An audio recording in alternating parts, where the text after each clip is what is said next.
Hello and welcome to another edition of the SHU Sports Report. I'm Gino Ganello. He's Brian Dwayne. Brian, how you doing today? I'm doing fantastic, Gino. Going to hopefully enjoy this nice spring weather and check out some Sacred Heart baseball this afternoon. Yeah, absolutely. Definitely going to be exciting to see them play this afternoon. But first, we have some Sacred Heart sports action to get caught up on, so why don't you get us started with some softball? Definitely, Brian. The softball team had a busy week starting last Wednesday as they took on Iona at Pioneer Park. Pioneer's bats got hot almost immediately as they were able to drive in 4 runs in the bottom of the first to take a 4-0 lead early. With that big lead giving her a little cushion, pitcher Jamie Carlson went to work on the mound. She would pitch 7 scoreless innings, only allowing 5 hits, while striking out 7 in her complete game shutout performance. Stephanie Appleberg also shined, going 1 for 3 at the plate with 3 RBIs and a run scored. With a win under their belt, the Pioneers headed into the weekend ready to face CCSU in their first conference games of the season. In the first of 2 games on Sunday, both teams were held at bay for the majority of the contest before the Pioneers broke the deadlock in the bottom of the 5th. SHU's Haley DeRozier was able to knock in 2 runs off her 2-out RBI single to give the Pioneers a 2-0 lead late in the game. From there, it was lights out as SHU completed the shutout and grabbed the victory 2-0. Jamie Carlson pitched another gem as she went the full distance, striking out 9 batters in another fantastic performance. Her outstanding play over the weekend earned her NEC Pitcher of the Week. After their great start to conference play earlier in the day, the Pios looked to sweep CCSU in the NEC doubleheader, but the Blue Devils had other plans as they took the game 3-2 in extra innings. Despite the loss, sophomore Lauren Delgadillo had a nice day at the dish, going 2 for 4 with 1 run scored.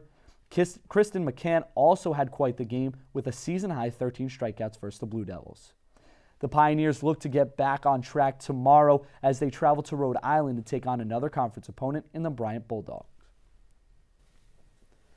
From the softball diamond to the lacrosse field, Sacred Heart had quite the weekend against the Blue Devils, didn't they, Brian? That's right, Gino. CCSU not only faced off against softball, but also battled against the women's lacrosse team as conference play opened up. The Sacred Heart women's lacrosse team started off NEC play with an 8-7 win over CCSU on Friday. Junior Avery Farhat led the Pioneers with 3 goals. Freshman Cassie Cesario recorded 2 goals as well for SHU. Senior Kaiten Delaney led the charge defensively with 5 caused turnovers, 3 ground balls, and securing 4 draw controls. The Pioneers fended off the Blue Devils' comeback thanks to Paige Hammock's 10th save in the final seconds of regulation. SHU travels to LIU Brooklyn for an NEC Women's Lacrosse Showdown tomorrow at noon. For this week's Coach's Corner, we have Cara Levine sitting down with reigning NEC Women's Golf Coach of the Year, Matt McGreevy. Thanks, Brian. Now I'm here with men's and women's golf head coach, Matt McGreevy. Coach, thanks for coming down and talking with us today. Sure. Now let's get right into it. Now, as both regular seasons come to a close, what do you look for out of both teams in the closing tournaments of the regular season? We're looking for consistency on both ends. I think we, if we can get consistent, we'll have a chance in every tournament we play in. That's awesome. Now, the women's golf team came into the spring as a preseason #1 pick from the NEC coaches and has delivered 2 team titles thus far. How does it feel as a coach to have everyone in your lineup playing so consistently? It's refreshing. We've, the kids have worked hard in the off season and throughout the tournaments. We had a long stretch down in Florida for our spring break and a couple tournaments down there. They're working hard and it's showing. So, we're excited. That's incredible. Now, last season, Ellen Nyber was named NEC Player of the Year, and Chelsea Sedler won the individual NEC Championship.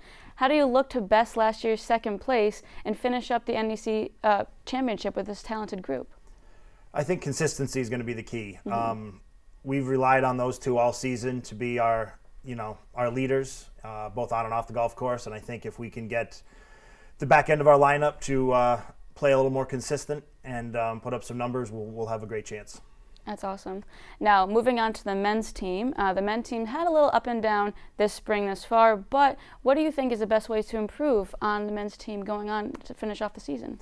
Again, I think consistency. Mm-hmm. We have to put two and 3 rounds together at a time, and I think we've had some injuries throughout the fall. We're getting healthy now, so I think with this lineup in place, we can work toward the NECs at the end of the month and take our shot. Right. And now weather does have a little bit to do with it. I know it's been, rainy and maybe Sure. even snow at some times. Do you think the weather has any play at all to any of the men's teams or women's teams? Yes and no.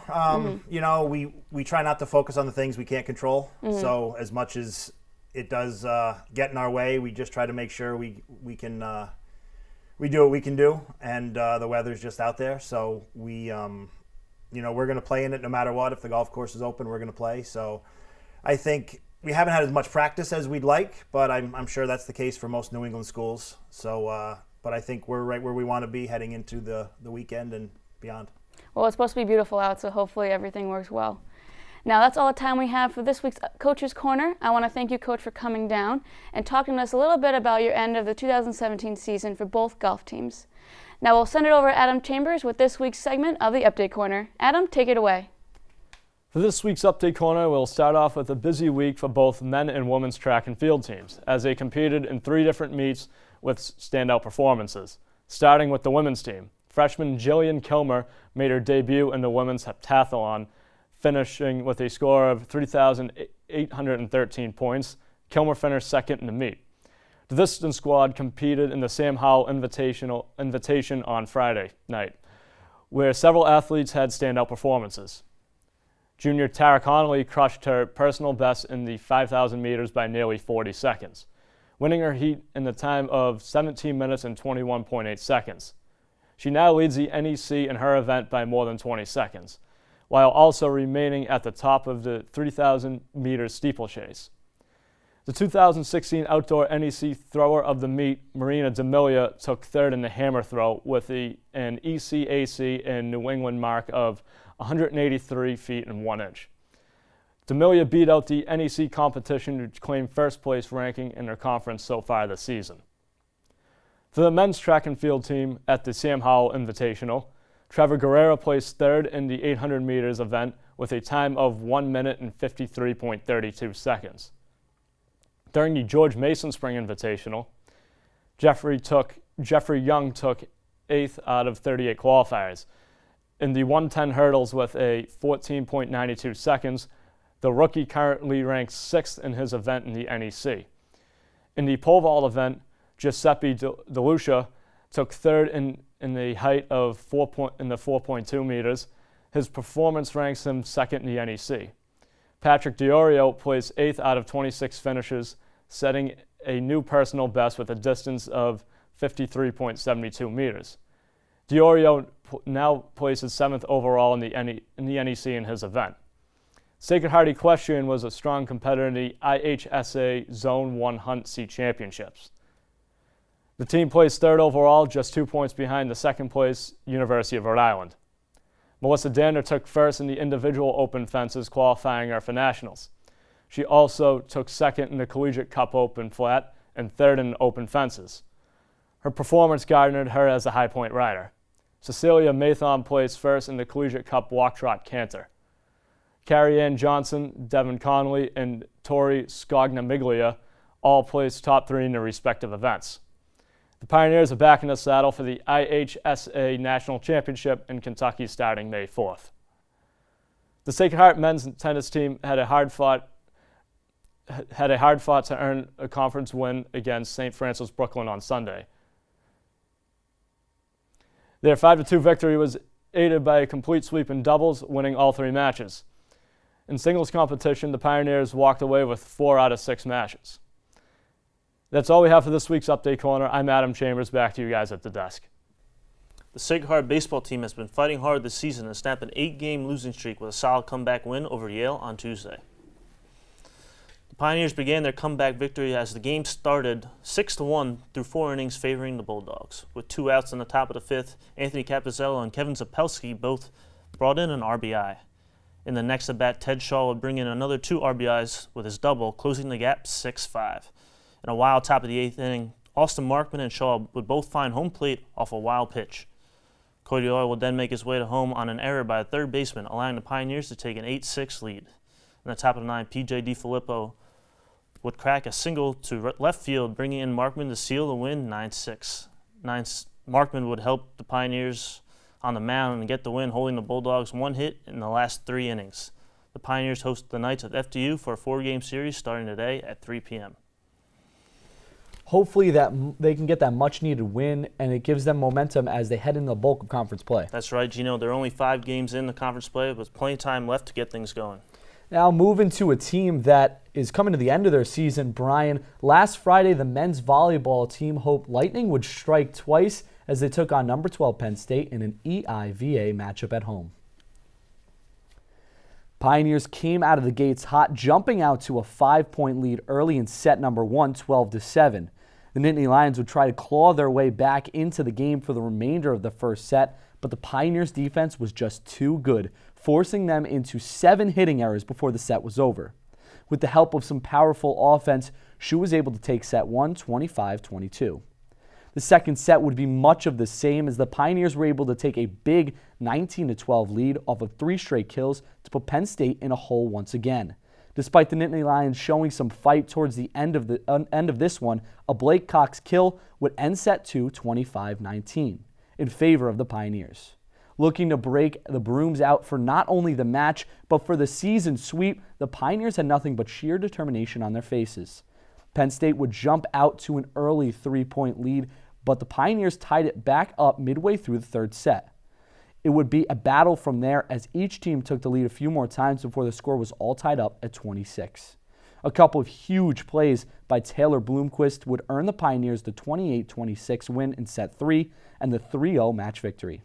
Christopher DeLucy would lead the team with 15 kills and a .542 hitting percentage, while Eduardo Zardo earned EIVA Offensive Player of the Week for his outstanding performance over the weekend. The Pioneers only lost 1 set to the Nittany Lions all season, boasting a 6-1 set record that will be remembered for years to come. They travel to New Jersey tomorrow to take on NJIT in the final weekend of regular season play for the year. Here on the SHU Sports Report, we'd like to recognize our athletes during their time here at Sacred Heart, but we also like to recognize their accomplishments after the season's end at SHU. That's right, Gino. Several SHU hockey seniors made the jump into the pro ranks over the last month after the Pioneers ended their season in March. Forward Evan Jasper appeared in 11 games for the Greenville Swamp Rabbits, the East Coast hockey affiliate for the New York Rangers. Jasper picked up 1 goal and 1 assist for Greenville, with his first marker coming on March 30th. Fellow captain Mitch Nyland made his debut for the South Carolina Stingrays, the ECHL affiliate for the Washington Capitals, on March 31st. Nyland has appeared in 2 games for Stingrays, registering 4 shots on goal. Keep an eye out for Nyland as the Stingrays begin their playoff series tonight against Jasper's Swamp Rabbits. After making his AHL debut for the Bridgeport Sound Tigers, Justin Danforth has appeared in 5 games for the Rochester Americans, the affiliate for the Buffalo Sabres. He had a spectacular weekend as he picked up his first AHL goal on Saturday night against the Utica Comets. Danforth followed that up with another goal on Sunday against the Toronto Marlies. The Americans wrap up the final games of the 2017 regular season this week. Always an exciting time, Brian, to see Sacred Heart athletes making an impact in the pro ranks. And on that note, that's all the time we have for this week's SHU Sports Report. Tune in next week for all of your Sacred Heart sports action, highlights, scores, and more. From all of us, I'm Gino Ganello. Thanks for watching.